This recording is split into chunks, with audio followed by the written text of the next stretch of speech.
All right, we will call to order the August 13th meeting of the Nelson County Board of Supervisors. If you all would please rise and join me in a moment of silence, followed by the Pledge of Allegiance.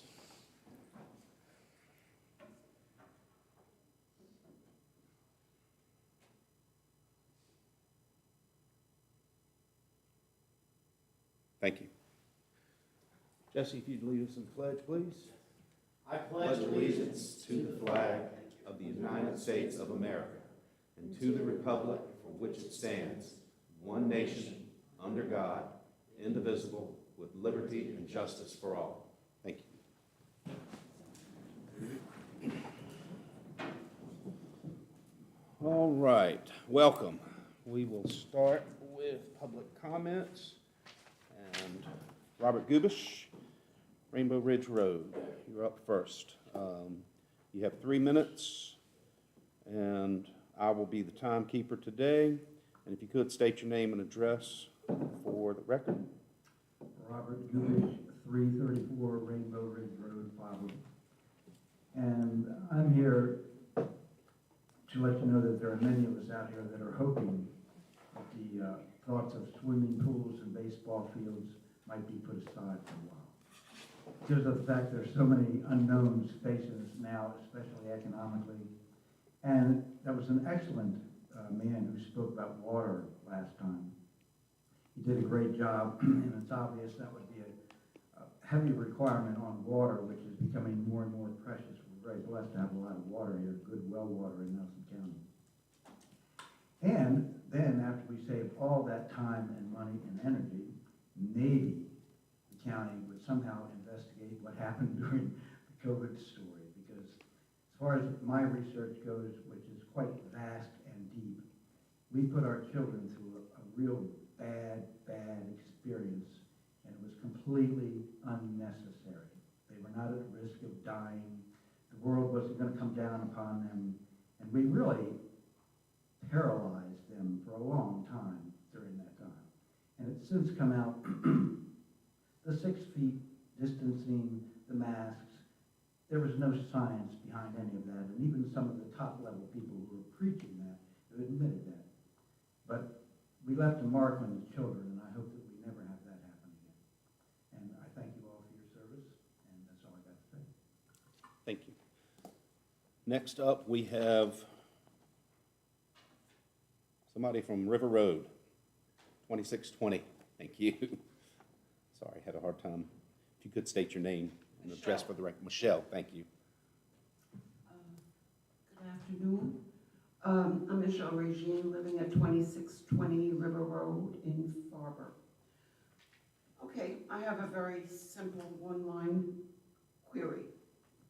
And this refers to, this is regarding the speed limits on our county roads. So by July 10th, the governor mentioned that from July 10th on that the counties could set the speed limits for our local roads.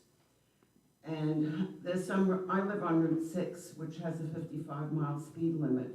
Most people traveling on Route 6 from 29 to 151 go way above that.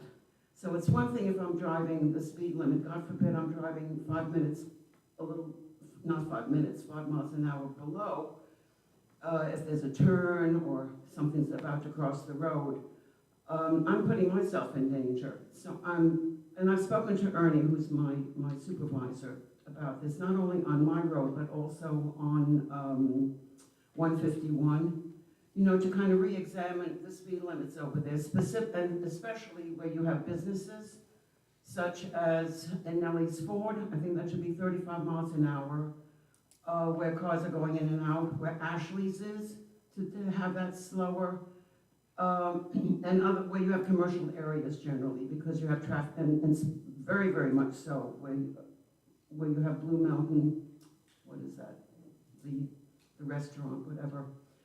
And that's about it. And I've just basically given you a one-liner that you can read. Thank you so very much. Thank you. All right, next we have Bill Piercy.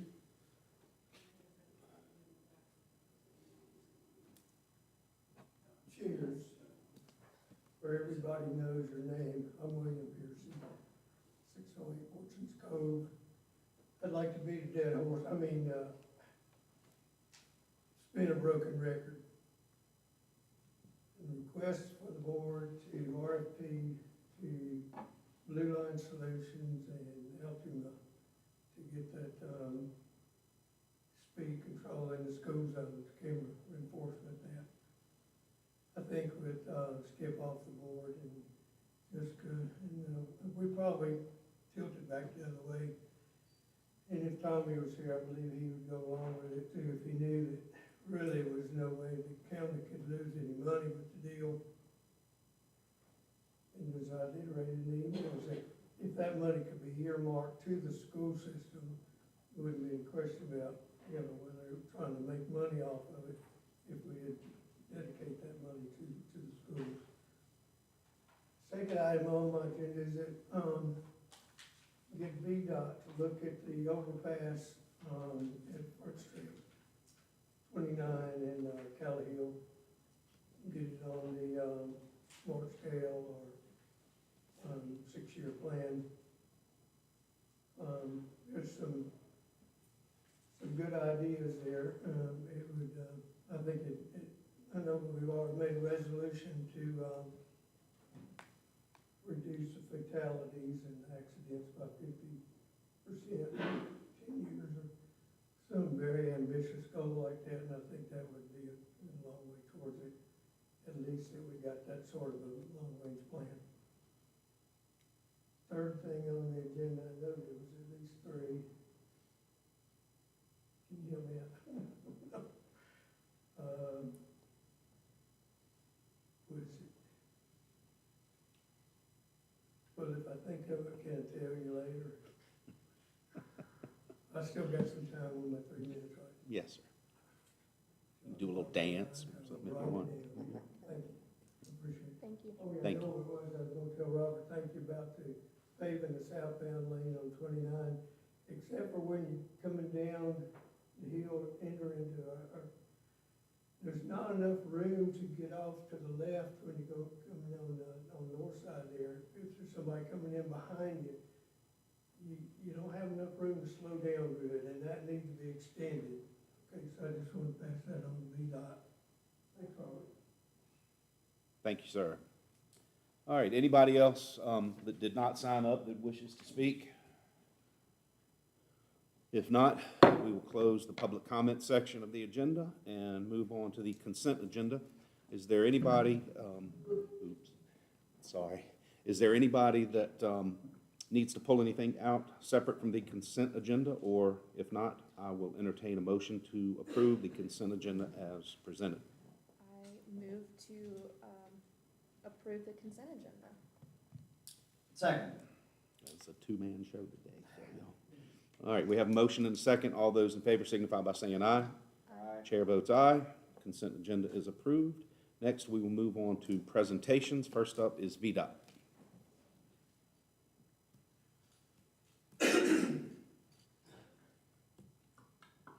Thank you, Chairman Parr. I don't have a whole lot to report today, just want to talk a little bit about the storm we had last week and the repairs that are still ongoing. We had 2 roads closed yesterday. One of them was Mill Pond, and that road was reopened yesterday afternoon. We have one more road that's closed today, and that is Route 645 Carter Road. That bridge on that road sustained some damage. It's my understanding that is being finished today, and we anticipate opening that road here this afternoon if it hasn't already been done. We do have quite a bit of washouts, erosion, clogged pipes that are uncovered. We are working our way through those now, and most of the area was up around Schuyler, north of Winjana, up towards Schuyler, kind of up to Rockfish River water basin. So even across 29, it was a pretty heavy rain up there on Hickory Creek and all up through there. So we do have crews from Campbell County, Appomattox County, and Amherst County all working up in that area. So I think we'll get those roads back in shape pretty quick. That is about all I have to say. We are cutting, we plan on cutting the 2-lane primaries. They should be mowing them now. It's our intention to mow the 4 lanes and have that completed before Labor Day or before the holiday. I don't know if the litter pickup contractor has finished up here or not, but he should have finished up here in the last week or so. So those are some things that are going on. And I heard one comment about the speed limit, that new legislation. And I will be sending the board through Ms. McGray some information on the legislation that was passed that allows localities to reduce speed limits. One thing, it's a misconception, it is for a locality to reduce the speed limit, that it has to be on a road that's already posted with a 25-mile-per-hour speed limit. It's not just on a 55-mile-per-hour road or 45. If it's posted 25 miles per hour, any locality can lower the speed limit. It doesn't require a traffic study, and it can be lowered to either 20 or 15. But I want to send you all some bullets on that to give you some guidance on how that works in the process. Of course, there is a process, but I like to send that out to you all just as a fact sheet on, and if you have any questions, we can talk about it after y'all receive it. I'm just curious how many sections of road we have that are 25 already. I mean, the biggest ones y'all have are right here in Livingston, maybe a few subdivision streets elsewhere. Most of them are here in Livingston. And maybe somewhere in Colleen. I can't think of many, but most of them are subdivision streets or Yeah. streets that are within the village. Yeah, I was gonna say, I'd like to get a list if you have it, if that's easy to I can do produce. that. If you would, whatever you said. I mean, it's not gonna have as big an impact on Nelson County as it would with like Campbell County or Amherst. They have a lot of subdivisions, so.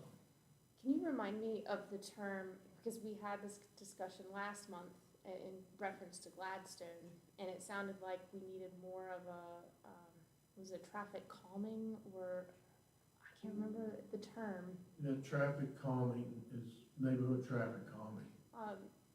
And is that not more effective than changing a speed limit? If you're gonna speed whether it's 25 or 10, in my opinion. Well, our studies have indicated that we do not have we have not recommended any change in the speed limit in Gladstone. It's posted 25. And we've also determined that due to the geometry of Gladstone, the severe curves on both ends and in the middle of the main stretch of Gladstone, that they provide great traffic calming. Which there's a whole section, there's a whole guide on traffic calming, what has to happen for that. And I'll send you that so you can take a look at that. Thank you. The traffic calming does require an initial traffic study that has to be formed by the community or county. So it's not, Well, how recent does the study have to be to apply? Like, if one has been done in the last 5 years? well, I mean, I think it would have to be one done very recently before we would accept it. But I will send you all a fact sheet on that, give you some pointers, and if you have any questions, we can discuss it. But other than that, I don't have anything else. Okay. Anybody have anything for Mr. Brown? I want to thank you for VDOT's efforts in Schuyler. Obviously, Rockfish River Road got hit pretty heavily over this past storm. They're very responsive, got a lot of trees out of the way pretty quickly, and them cooperating with the electric companies was really great to see in the community. Notice that, so please send that message over to shipment organization for me if you can. There are a few roads that I wanted to touch base on where the culverts got washed out pretty severely. But we can take that past here, specifically over on Rockfish River Road. There's some pretty. Jesse, if you just, if you want to email or text me on Yeah, this. that's what I'm gonna do. I appreciate that. It's gonna be way easier for me to do that. Yeah, a whole lot I'll tell you easier. right now. Yep, No pressure. awesome. All right, and then Whippoorwill, you could just email me about that one. I will. I haven't found out any good news. I do know that, it's gonna take some additional right of way. Yep. And that will require survey and it have to be recorded. What I haven't once said, I don't think it will come in as a rural addition, because there's no rural addition funds to rebuild it. Gotcha. And it will have to be rebuilt. I'm leaning, I think really the only viable option is revenue sharing. Yep, got it. And the right of way could be obtained through revenue sharing, but it would be much less expensive if the right of way is obtained by others and recorded and just platted and given to us. Gotcha. Okay. All right. Other than that, that's all I have. You got me good? Thank you. So on Thursday night, just want to thank you all for, I understand you all had to have some snake charmers as well Yeah. while you were out. There's Quite a bit of lot. snake activity. Oh, from yeah, the storm. Yeah, that water makes them move. Yeah, I heard, yeah. Yeah. Well, thank you and your team, Thank you everybody very involved. much. Yes, sir. Thank you. Mr. Barnes? Yes, ma'am, I'm sorry. I apologize. I was gonna ask Mr. Brown if he might speak to, the board's request for the VDOT traffic study on Route 29 at the high school, middle school complex. You had sent us some results from that, and I was just hoping you would speak to that, in public session today. Well, basically, you talk about the request for us to study, to try to come up with a plan to get some breaks in traffic. Yes, sir. I'm sorry, I thought I said that. But, I'll send you that study, but basically, at the end of the day, our traffic engineers did not find anything that we could do, to help that situation. They mentioned the officer. I'm not sure if you also have the officer up there stopping traffic. Yes, sir, we did. They said that that is the most effective way to get the brakes in the traffic, to get the buses out. But as far as signage or any other traffic control measures, they did not recommend did not recommend anything other than the officer working the intersection. Yeah, sorry, I thought I'd pass that on to you all. You did. You did. You did, Yeah. I just was, Oh, okay. We included it in the board's packet, so in hopes that you would, Yeah, just speak I to mean, it. unfortunately, sometimes you just can't put up a sign or measures that help things.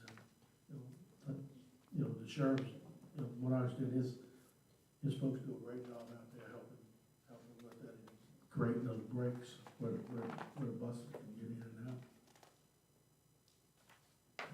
Thank you. Thank you, sir. Thank y'all. Appreciate it.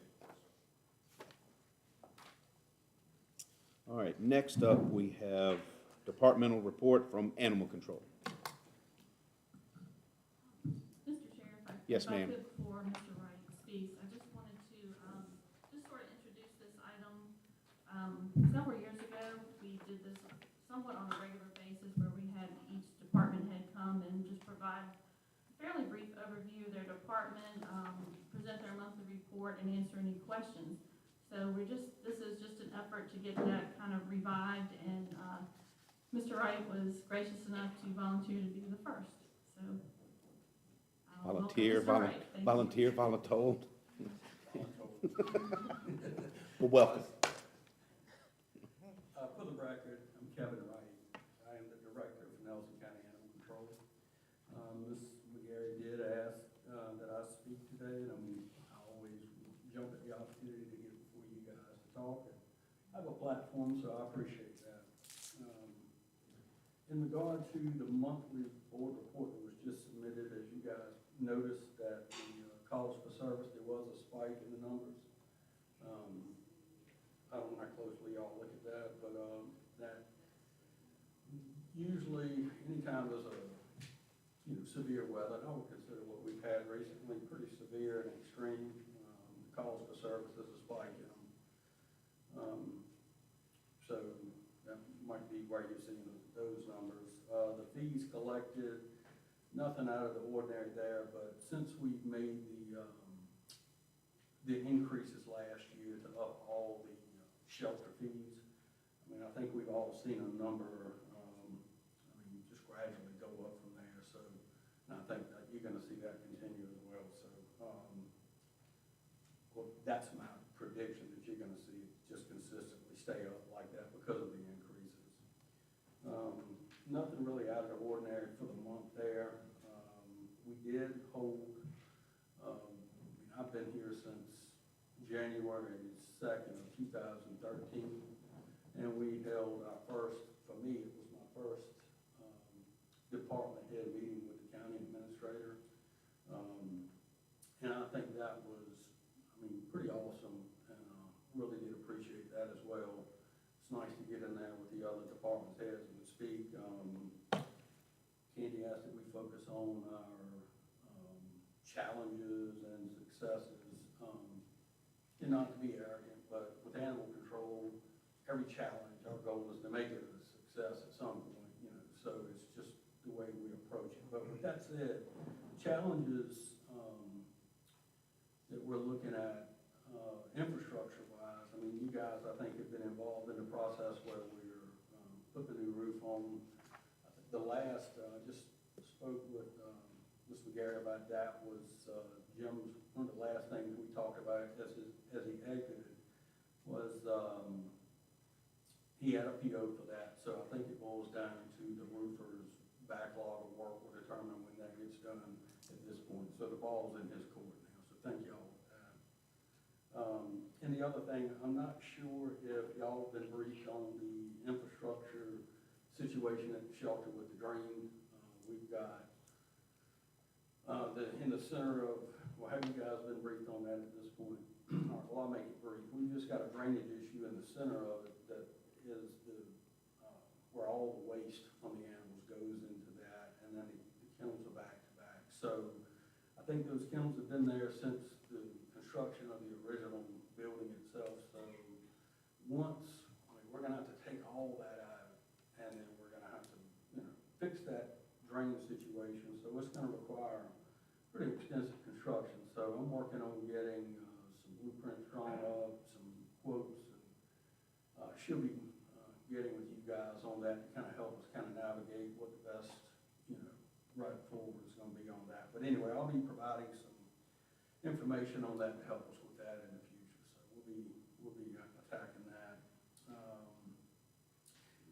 And we've got several things that we're facing, but I think one of the big things that we face, and it's recently been an issue, and I'm not going to get into specifics with the particular issue, but how the public views us has always been an issue with animal control. And I think back on that January 2nd, when I came on board for the first day, when I accepted the job, I really didn't know a whole lot about what animal control did anyway. So I was just coming in for something to do here, and then I kind of learned from there. And I think each person that you run across is going to find, a different idea on how they view animal control. But I think the biggest misconception is, and a lot of it has to do with social media, is people usually, this is typical of social media, people have a platform immediately to respond to some distaste or they don't agree with something, so they project that through social media.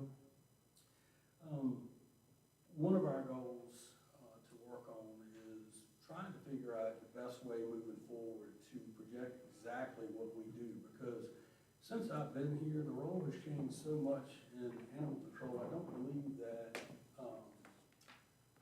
the citizens in the community is really aware of what it takes to do a call for service. I believe the citizens are aware of our capabilities and what we do, out of our vehicles. For instance, and this came into play with one of the recent complaints, is that they see us doing nothing about the road. That's what they say. And nothing is, that's an insult to me, because nothing is nothing. So people need to understand that we are completely independent in our trucks.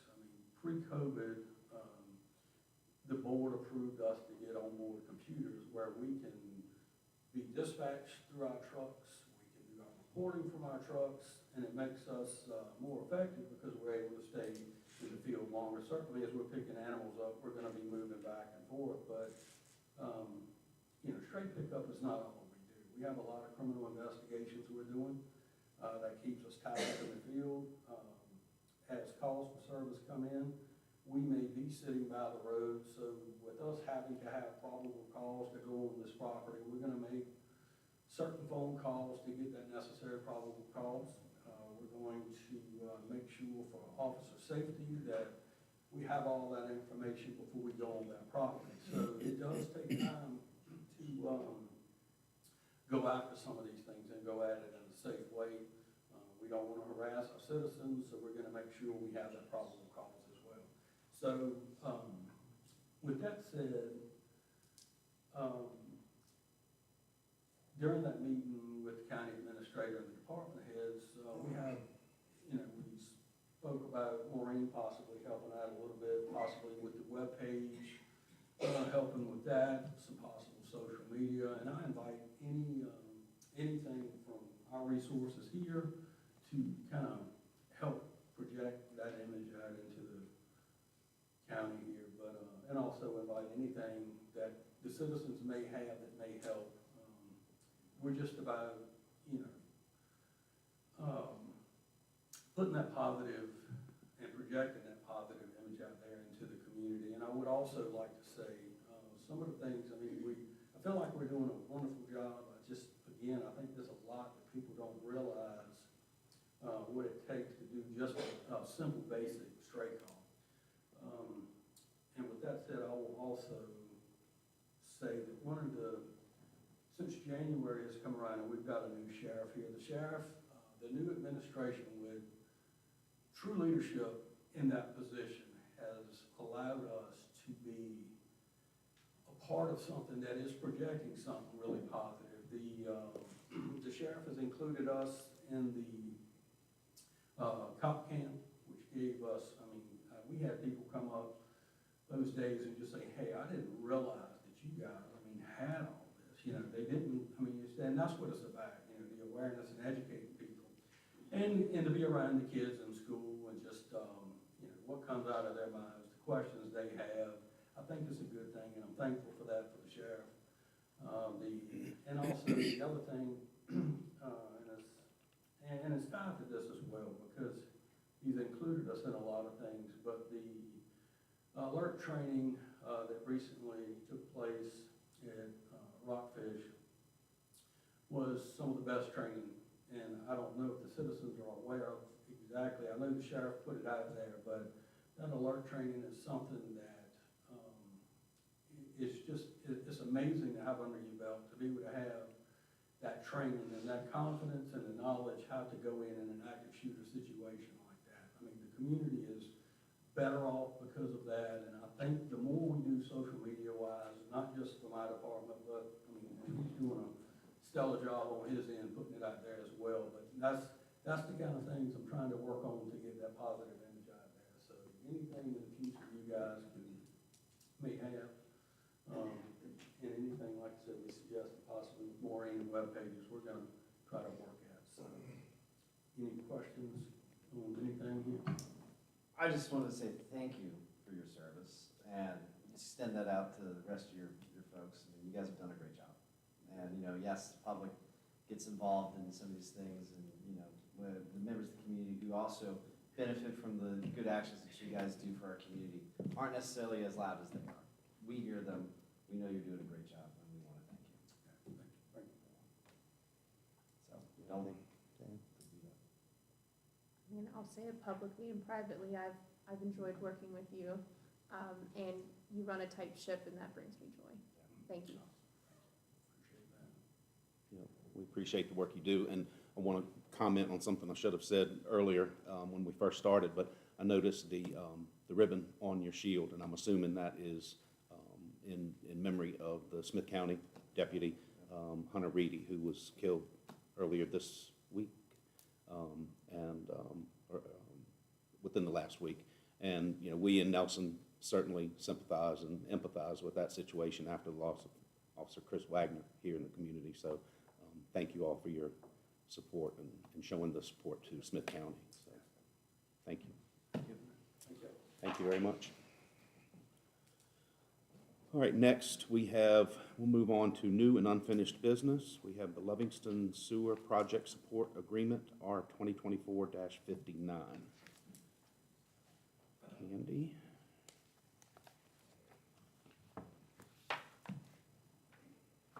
I'm just gonna briefly introduce this item. We have Jennifer Fitzgerald from the Nelson County Service Authority, who's gonna be doing most of the presentation on this item.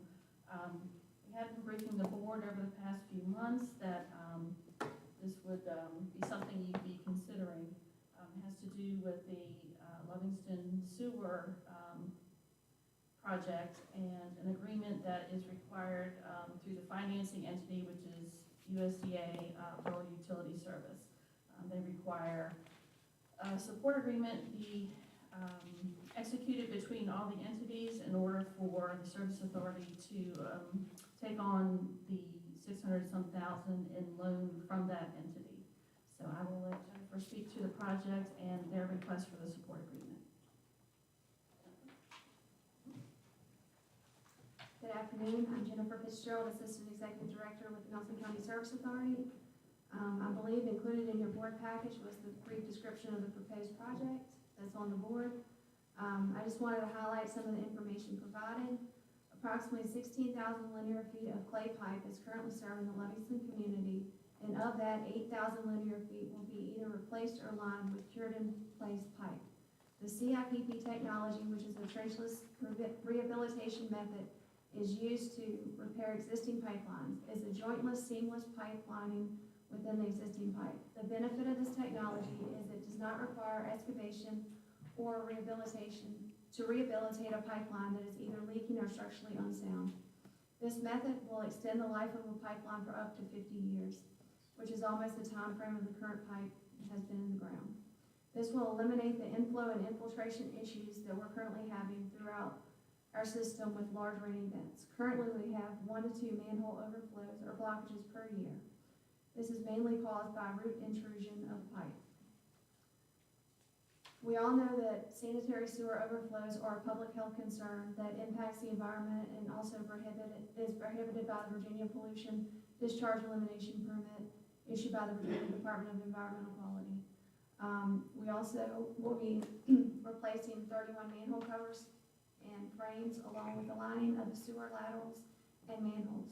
The project will start off with the sewer line being CCTV inspected, which is the process of using a camera to see the inside of the sewer lines. The camera is fed into the sewer line to find the issues without having to dig. This is a very effective way to monitor the pipe without having to disrupt the current sewer line or dig up someone's yard. As you can see on the project schedule on page 2, we didn't expect that the agreement would take so long to be approved by USDA Office of General Counsel. And we also did not expect the untimely death of our project engineer. So the initial start of the project was supposed to be July of 2024, and we are projecting that this delay is going to probably delay the project by 5 to 6 months. The project budget is listed as $2,235,000 with a grant of 71% of that expense. The project is estimated to take about 18 months, and I'm open for any questions that you have. Is this grant, I guess this is pretty similar to the one that we got in Skylar, isn't it? It is. Gotcha. So is it based off of income? Was that one of the, gotcha, so it's based on that, wow. That's the maximum amount of Yeah, grant you can it's the get. same thing as Skylar was. Mhm. Well, this is, I mean, that's great, getting rid of that old terracotta pipe, that's been a recurring issue in any rainy event, and manholes down on, especially on, down on Front Street, have been issues multiple times, so this is, it's another great thing for Livingston. I mean, you know, this is great, it's very timely also. I do want to advocate, as I have to Robert and you as well as staff, that if we could look into maybe some community development block grants related to water infrastructure, as it relates to the pipes, because I mean, that's also around the same age as the terracotta pipe. And, you know, however I can advocate or assist, willing to do so. If we're gonna be doing this, this is gonna be the best 4 or 5 year block to be getting it all done, so. Any So you're gonna put the cameras in and assess the pipes. Is there a possibility they're too far gone to use this system to fix it? No, the process itself is very effective. It cures in place. Yeah, it's a sleeve. So it sleeves it and it creates a whole pipe, in essence, inside of the deteriorated pipe or the separated pipe that's currently there, so. It's pretty sophisticated, pretty cool. It's like, there's this pump, and it shoots this fluid in. This pipe goes and basically sticks to the exterior and then hardens up. We did that in Schuyler too. Yep, We've done it in Gladstone also. last time, yeah. Mr. Chairman, when you're ready. Any other questions or comments? Mr. Chair, I might have some more information I'd like to add. Yes, ma'am. Come back with- Please.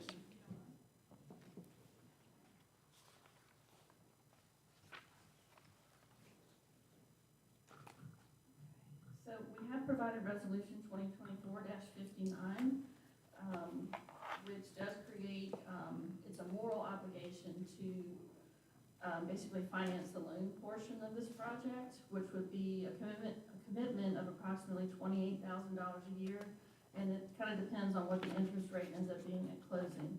The other obligation is we have to establish a 10% reserve for 10 years until there's one annual payment accumulated, which would be equivalent to the $28,000 per year, basically in debt service that the board would provide to the service authority for payment of the loan portion of this project.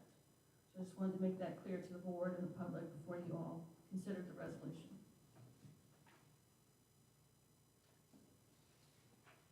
I'm ready when you are, Mr. Chairman. All right. Anybody have any questions? Mr. Chairman, I move that we approve resolution R 2024-59, Nelson County Board of Supervisors, resolution to approve a support agreement in connection with the issuance of a revenue bond by the Nelson County Service Authority. Second. All right, we have a motion and a second. Any further discussion? If not, we will have a roll call vote. Mr. Rutherford. Yes. Dr. Leggett. Yes. Mr. Park. Yes. Very good. Thank I'll you. also mention that we're having a, event at the, courthouse on August the 20th at 11 a.m. If you are able to attend, that would be great. If I can approach the board, I've got some flyers. Please. We've already been notified about that, Yeah, I haven't we? think got this. This is the agenda. What time is it? 11 a.m. 11. Thank you very much. Thank you.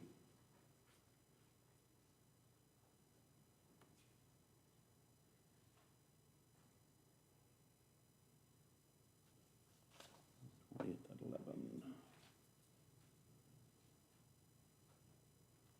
Got it. Okay, very good. All right, thank you. Next up, we have the Wild Rose Solar Waiver of 60-day hearing requirement. Candy? I've asked Dylan to come and present on this item, mostly being, this is a result of some planning commission action, so she's gonna speak to this agenda item. Ms. Dylan. Hello. Hello. All right, so you all should be familiar with the Wild Rose Solar project proposal in Gladstone. The Planning Commission heard the special use permit request at their meeting in June, and that was twofold. One vote is called a 2232 review. That's a state code section 15.2, 2232, which requires a locality to review solar projects for substantial accordance with their comprehensive plan. So that was one vote. The second vote was the recommendation for the special use permit. They voted 4-1 that the project was not in substantial accordance with the comprehensive plan, and they voted 5-0 to recommend denial of the special use permit. The applicant appealed this 2232 determination by the Planning Commission to the Board of Supervisors. who can uphold or overturn that. Part of this appeal document, they requested a waiver on the requirement for you to hear the appeal within 60 days.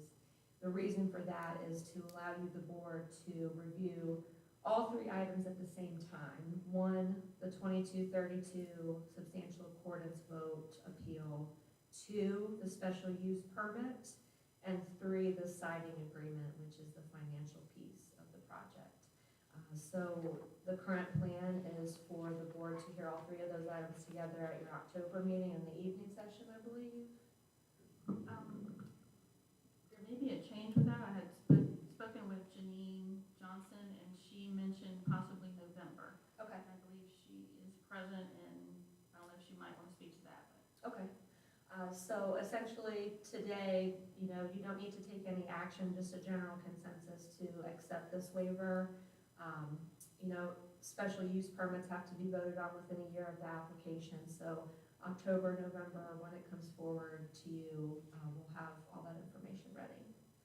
And as Candy mentioned, Ginny and the applicant for Wild Rose is here if you have any questions. If you have any questions for me as well. What is the action that, or? Just a general consensus to accept the waiver, which would have required you to hear their appeal within 60 days, waiving that requirement so that all three items can be heard together.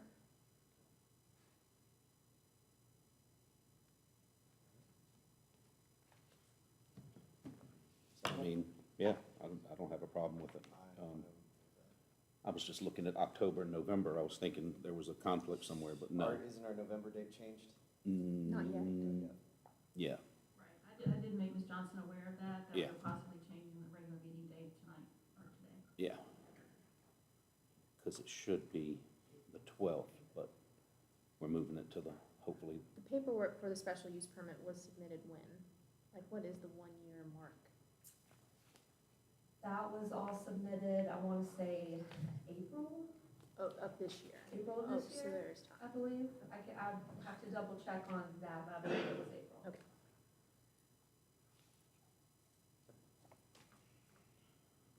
all right, so we need a vote on this, or a consensus, or consensus? Sorry, thank you. Just a waiver of the consensus, consensus of the waiver of the Yeah. 60-day hearing requirement. Anybody have a problem with the waiver of the 60-day requirement? No issues.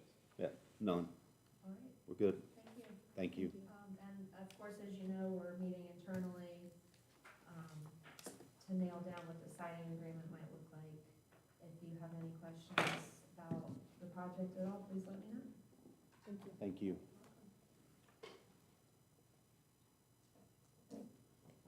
All right. Next up, we have forgiveness of the Rockfish Valley Fire and Rescue Loan, R 2024-60.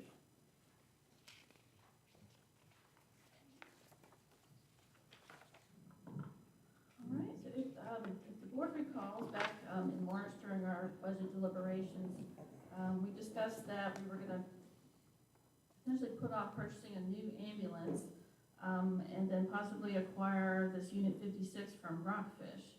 And in lieu of paying them $50,000 for that unit, we discussed forgiving $50,000 from their current interest-free loan. They have a current outstanding balance of $145,312.50. So resolution 2024-60 would just make that approval, or make that official, and would direct the treasurer to take the necessary steps to reduce their outstanding loan balance in the amount of $50,000, and also affect any documentation and general ledger entries that are required to reflect this directive. So this is just making official what we've already approved. Yes. All right, anybody have any questions? Or what was discussed. Yes. Wasn't an official approval at the time, Right. but there wasn't any objection Right. during the discussion. I move to approve resolution 2024-60. Second. All right, we have motion and a second. Any further discussion? If not, we'll have a roll call vote. Mr. Rutherford. Yes. Dr. Lee. Yes. Mr. Parker. Yes. Very good. Thank you. All right, now, let's get back to the schedule for the November meeting. Candy, if you, So resolution 2024-61 proposes to reschedule the November regular meeting from November 12th to Thursday, November 14th, and that is so that the board can attend the VACO conference that is being held through November 12th. and this is a pretty regular Yes, this change is we an make annual- each year, yeah. annual thing. All right, so we're looking at the 14th. Did anybody have any issues with the 14th? That isn't. No, Mm-mm, no issues. We all good? Is there a jail board meeting that day? I believe, I'd have to double check that. I believe it might be the week before. Look at the calendar. Grab my phone.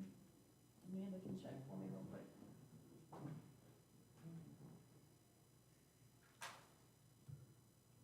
That's the second, the jail board meeting's the second Thursday. Second correct? Thursday. So that would be the week prior. Prior. No, Okay. I'm Yeah, sorry, that's sorry, I right. take that back. The 14th is the same date, Okay. so that would be potentially a conflict. Is there any big votes that day? You don't know? Not that we know of at this time. Uh-huh. That's normally from 12 to 2.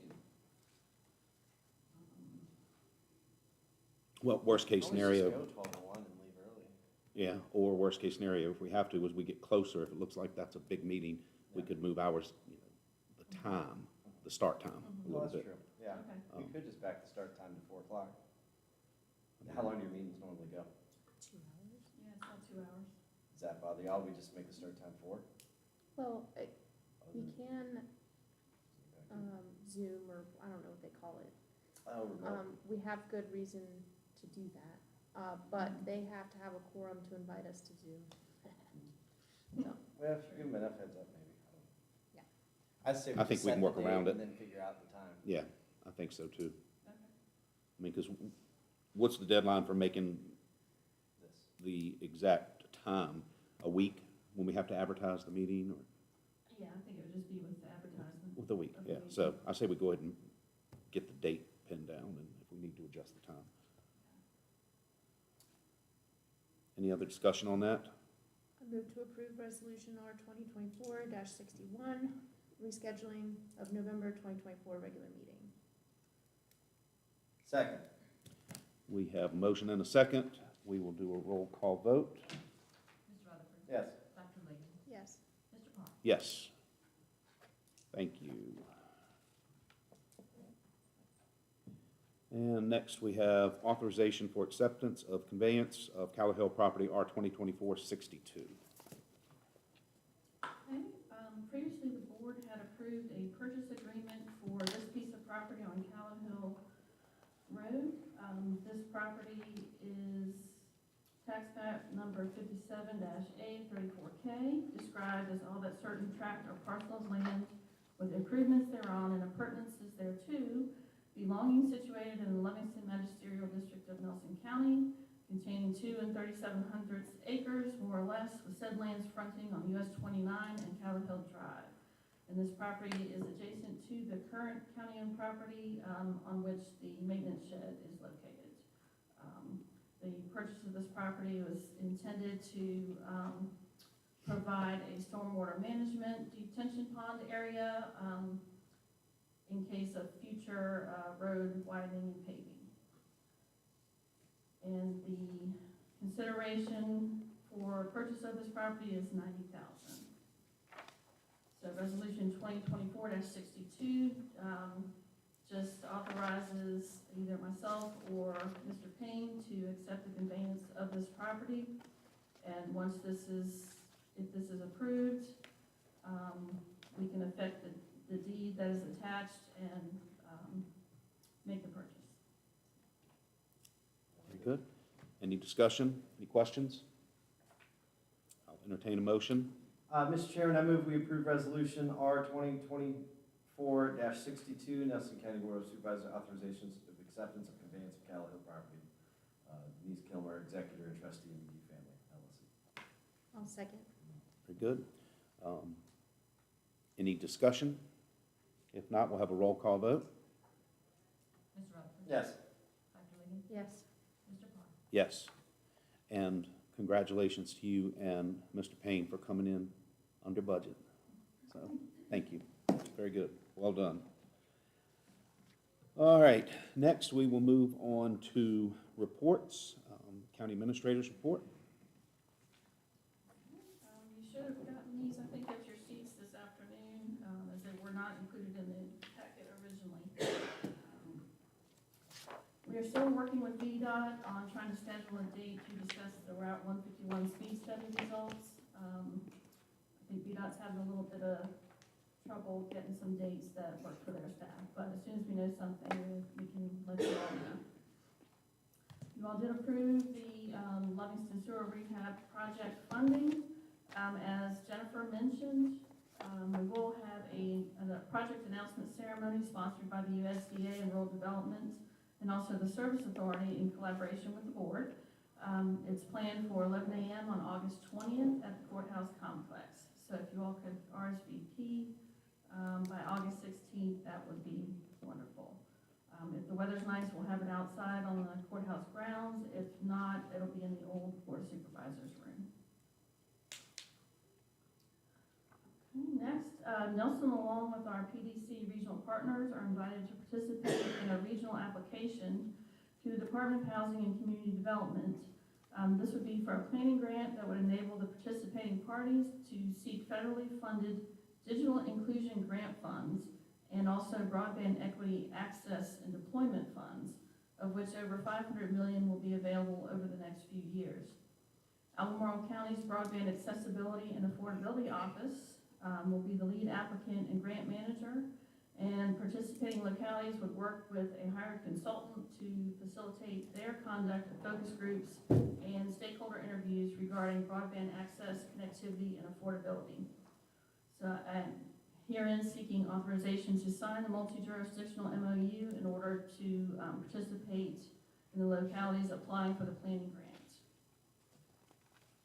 And I believe it's a $25,000 grant with no local match. Like that. So I believe the MOU is included with Yes. that. Just pretty standard outlines who's going to do what. And what the planning grant is for. And it's, to advocate on what this has done for the region itself when, obviously, Nelson County, since we were so much ahead of schedule, if we weren't, this particular entity has really helped a lot of other counties across our region also benefit from this expansion, so. I think it'll really help us identify if we have any gaps in accessibility and barriers to access and affordability. Yeah. Not so much the infrastructure side. I think it also, and this is a question that I had posed to PDC staff, I think it also has the potential to produce and ensure redundancy. So just like the more redundant opportunities and loops you have, the more likely that your neighbor, if they lost power, that you could still have internet, so to speak. So hopefully it has some. I experienced that in the last storm. That you did. Your redundancy was a generator.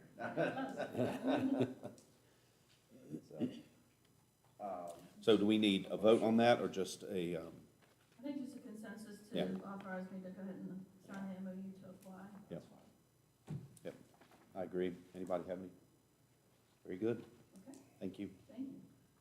All right, we'll be participating in our VACO regional meeting, which will be virtual, on Monday, August 19th, where we'll discuss 2025 legislative issues in order to help VACO develop their legislative program for 2025.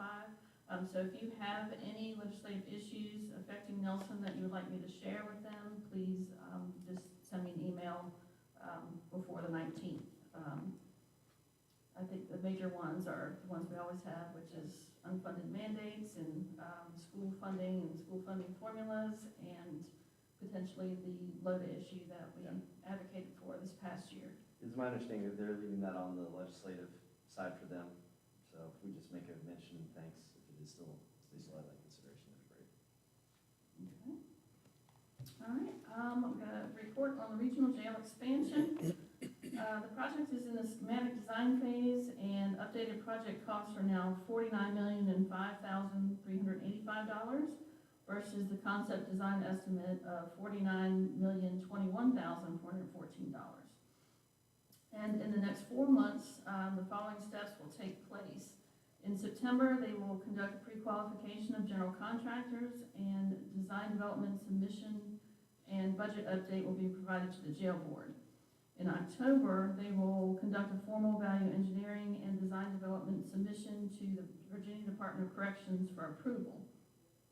Late October and November, construction documents will be developed with 75% completion in December. As far as other items, some of the data that we received, ACRJ had a clean audit opinion for FY23.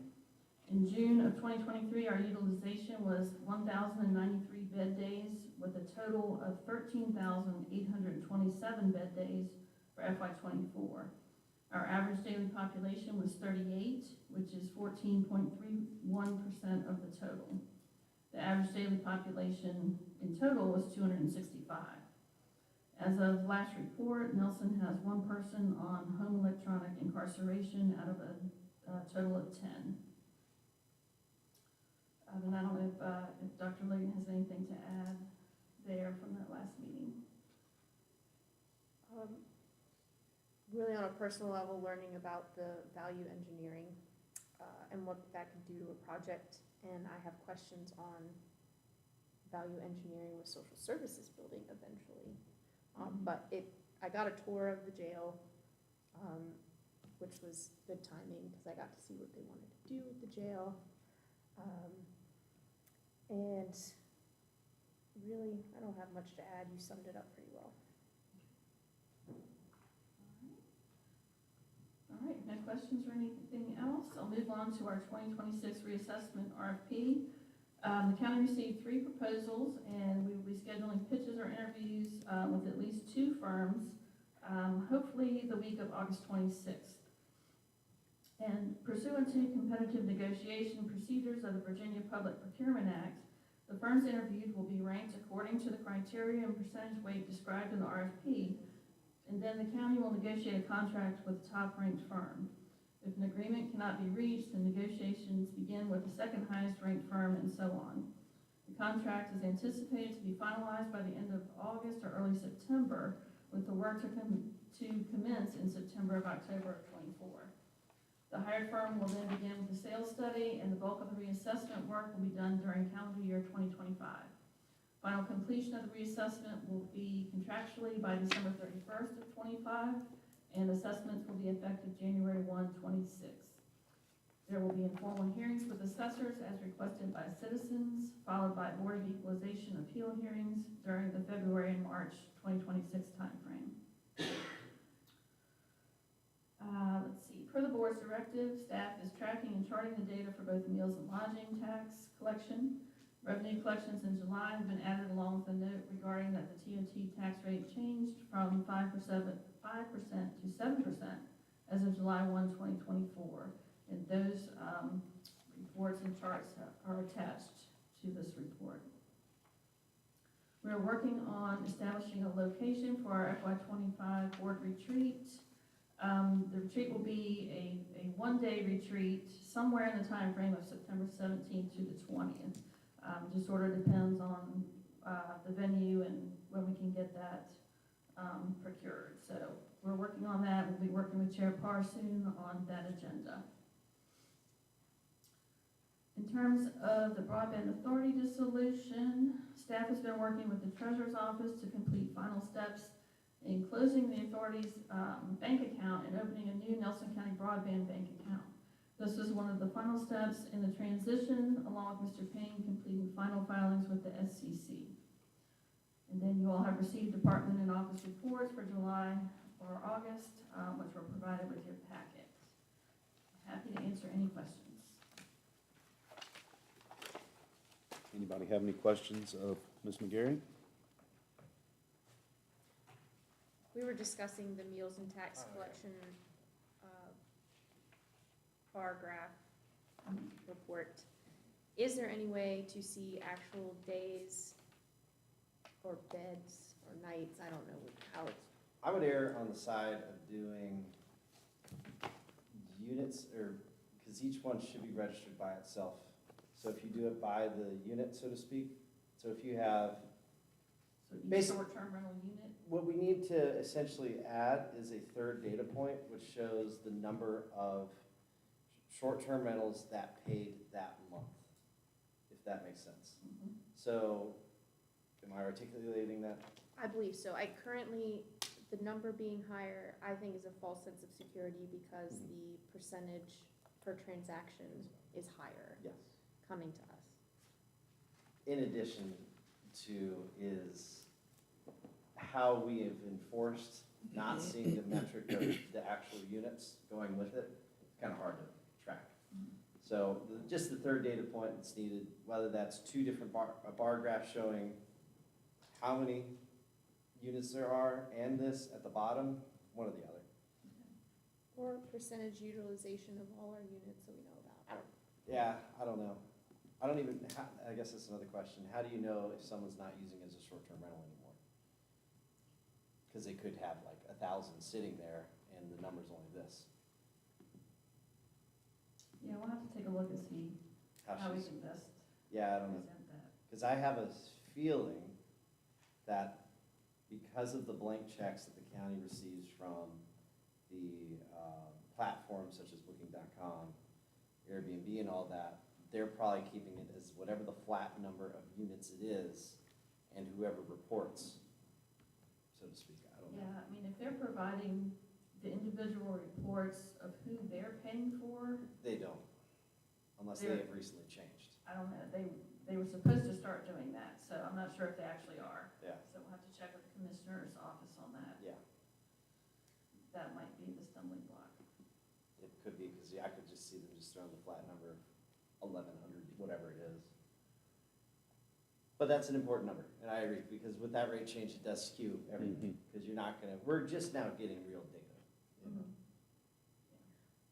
I personally, and it doesn't have to be monthly, but maybe quarterly, knowing the investments, how the percentages are changing, especially when this bond initiative will be coming up.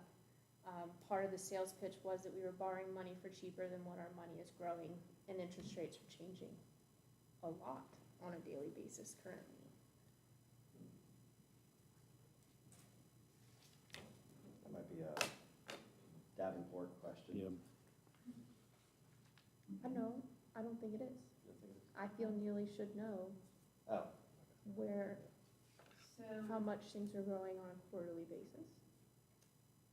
Right. Like what percentage, if she has it in some sort of state Oh, are you fund, what speaking is of- that doing? you want to know quarterly how our percentage rates on our investments are changing? Yeah, where do we stand?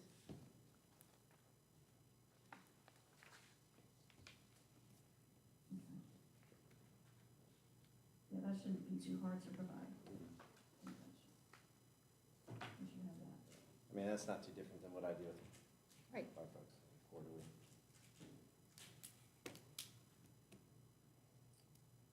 Okay, Okay, thank you. nice, thank you. All right, next up, we have board reports.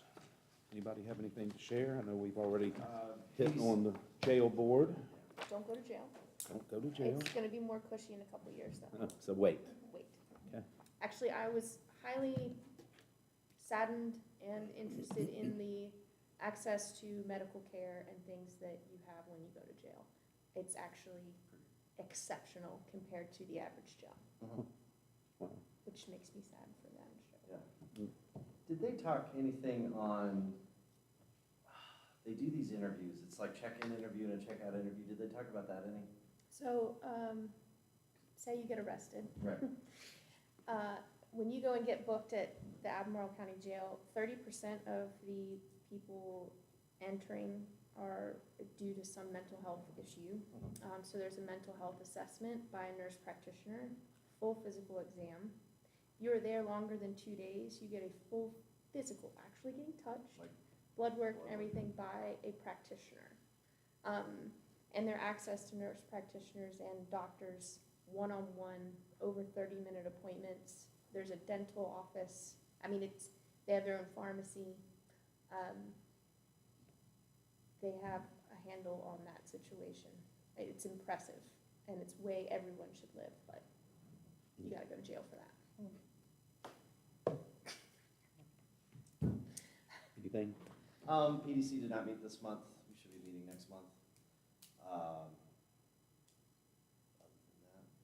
than that, no. EMS did not meet this month either, so they take July off. But it on board reports, appointments. We don't have anybody now. I mean, we have social services still. I've reached out to a couple of people, but This is at large or by?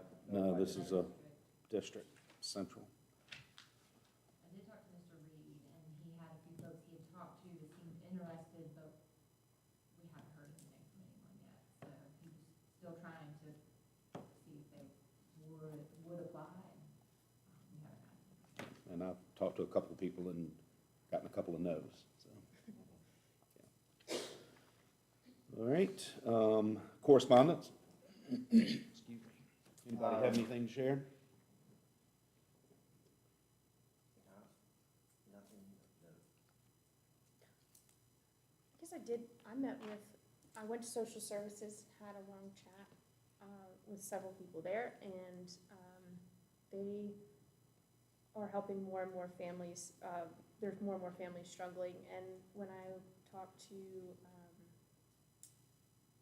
her name just left me, she runs the food bank, Marion Dixon. Marion. The number of people that they are serving has almost doubled in a year. So you do have struggling neighbors, and sometimes they just need some help, so it's tough out there right now. How many foster? Actually, Children. that's low currently, Is it? lower. Yeah. I might It have was, numbers. at one point, it was near 20, like 25 or so. We're still in, I don't have the report. Yeah, I don't have it with me. That's okay. I was just curious. Not many in the county, though. They're all kind of, Yeah. Yeah. Good. No, I don't have it with me. All right, directives? The only directive I have is doing a proclamation for 9/11 for the American Legion for their 9/11 ceremony. I don't have the time, but I'll send y'all the time. Just put that, I would like to put that on the September 10th. The 10th agenda, because they do it on the 11th. I think they do it on the 11th proper. Yeah. And not the following weekend. So Right. That's the only directive I have. So we'll have something, I'll have, yeah, I For the sent it to 10th. Candy this morning. which, just as a reminder, I will not be at the September 10th board meeting, so I'll have fun. You have any directives? So I wanted to bring something up. I've been approached by the local Fleetwood Harmony Masonic Lodge. They have been working on a fundraiser to help raise money to provide a cover over the caboose at the Piney River Trail, which is, has been restored and is sitting there exposed.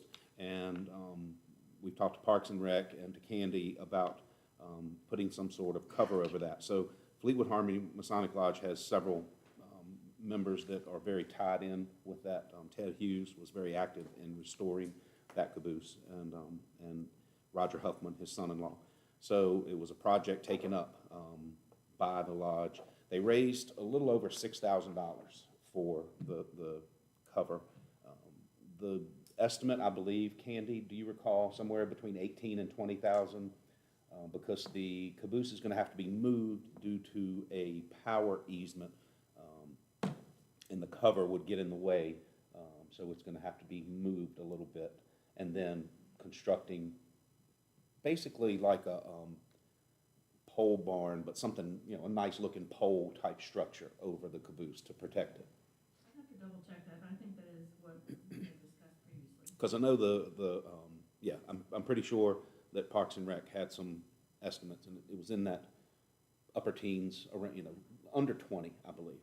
So the question now becomes, what does the county, what do we want to do with that $6,300 that the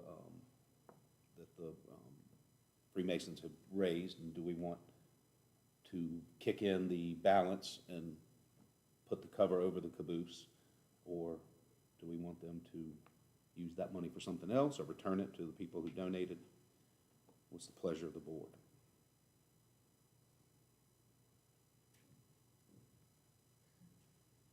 And it is a county-owned property. It was just, this was something that the county had thrown out an idea that we wanted to cover this, and it was taken up as a project to help raise some money as a community service from the Masons.